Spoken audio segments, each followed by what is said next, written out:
Loading మదపు టేనుగులను కుంకీలతో తరిమేసినట్టు రాజకీయ మదపు టేనుగులను తరిమేయడంలో ఆయన పాత్ర మరువలేనిది. ఆయన మాట్లాడే ముందు దయచేసి విజ్ఞప్తి చేస్తున్నా. చాలు పడిపోతుందా? చాలు మీరందరూ బాగుండాలి కదా, మీరందరూ బాగుండాలి కదా. దింపమ్మా ప్లీజ్, జాగ్రత్తగా దిగే, నువ్వు జాగ్రత్త దిగే, నా మాట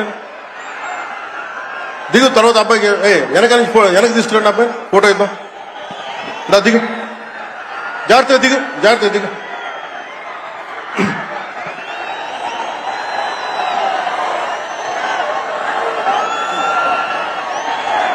పుట్టపర్తి నారాయణాచార్యులు గారు రచించిన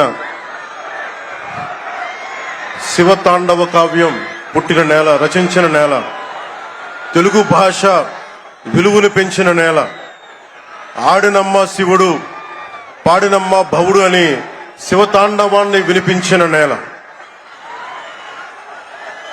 ఈ నేల ఒక పుట్టపర్తి నారాయణాచార్యులు, కవి బళ్ళారి రాఘవ గారు లాంటి నాటకరంగ రచయిత, నటుడు, విధాన్ విశ్వం లాంటి మహానుభావులు, గజ్జల మల్లారెడ్డి గారి లాంటి కవులు, ఇలాంటి వాళ్ళందరూ పుట్టిన నేల. ప్రతి రాయలసీమ కవులు కళాకారులు అనేది ఋతువులు ఎన్నైనా మా రాళ్లసీమకి ఒకటే ఋతువు, కరువు ఋతువు. కాలాలు ఎన్నైనా మా రాయలసీమకి ఒకటే కాలం, ఎండాకాలం.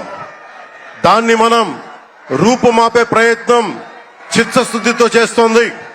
పరిశ్రమలు, ఉద్యాన పంటలు, సాగునీటి ప్రాజెక్టులు మొదలైనవి చేపట్టి రాయలసీమని రతనాల సీమగా మార్చే దిశలోనే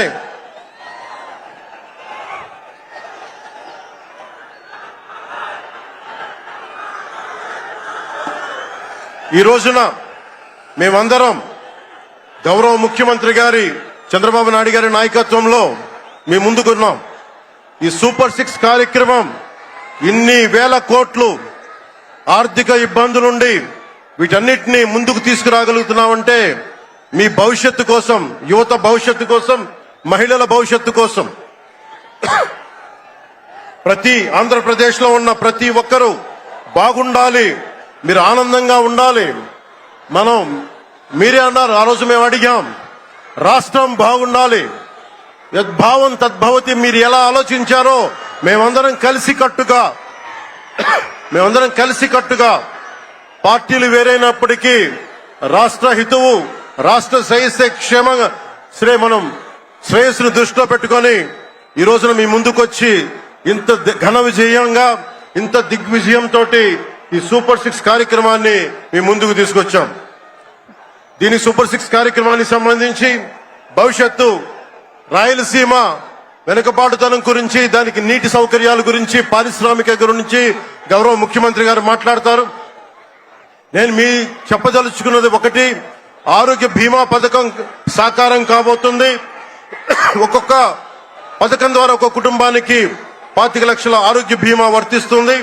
అలాగే పర్యాటక రంగంలో కూడా మనకి దాదాపు 10,000 పైచులకు పెట్టుబడులు ఆకర్షిస్తున్నాం.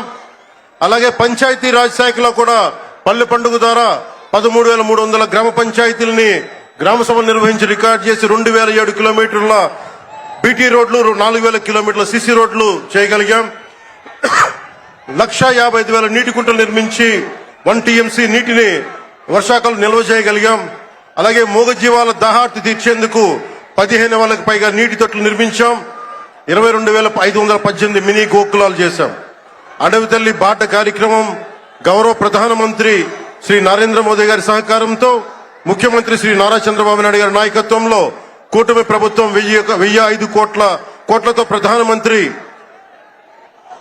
పిఎం జన్మన్ పథకం, మహాత్మా గాంధీ జాతీయ ఉపాధి హామీ పథకం ద్వారా రాష్ట్ర ఉపాధి హామీ పథకం 625 గిరిజన గ్రామాలని అనుసంధానిస్తూ 1,069 కిలోమీటర్ల రోడ్ల నిర్మాణం జరుగుతోంది. గర్భిణీ స్త్రీలకి డోలీ మోతల నుంచి విముక్తి కలిగించాల లక్ష్యంతో ముందుకెళ్తున్నాం.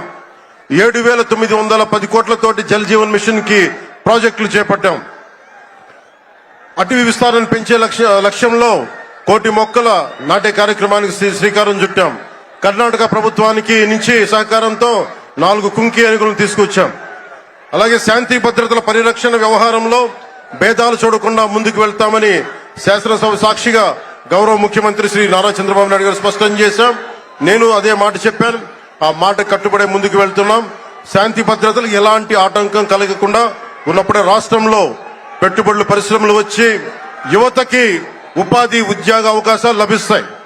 ముఖ్యంగా మన రాయలసీమ యువతకి మీరు ఉపాధి అవకాశాలకు వేరే రాష్ట్రాలకు వెళ్లకుండా మన అనంతపురంలో, మన కర్నూలు, మన కడప, మన చిత్తూరు జిల్లాల్లో మొత్తం ఉపాధి అవకాశం పక్క రాష్ట్రాల నుంచి మనకు వచ్చేలాగా పారిశ్రామికరణ జరగాల దిశగా గౌరవ ముఖ్యమంత్రి నారా చంద్రబాబు నాయుడు గారు ఆధ్వర్యంలో ఆయన నాయకత్వంలో ముందుకు తీసుకెళ్తున్నాం.